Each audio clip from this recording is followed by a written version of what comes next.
అందరికీ నమస్కారం. Welcome to తుమ్మువారి ఆయుర్వేదం. పాత రోజుల్లో వాళ్ళకి మనకి ఒక చిన్న తేడా ఉంది, అది అందరూ గమనించగలరు.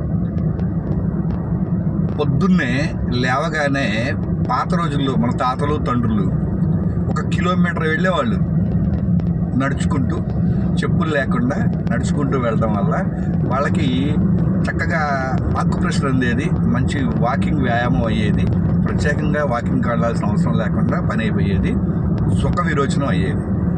ఇప్పుడు పొద్దున్నే లేస్తే అవ్వదు, ప్లస్ ఎక్కడికో బయటికి పోయే పని లేదు. అక్కడ బయట బయట కూర్చుంటే చక్కగా ఇందులో నుంచి ఉన్న బాష్పవాయువు బయటికి వెళ్ళిపోయి మనకి ఎలాంటి ఎలర్జీ సింటమ్స్ వచ్చాయి కదా.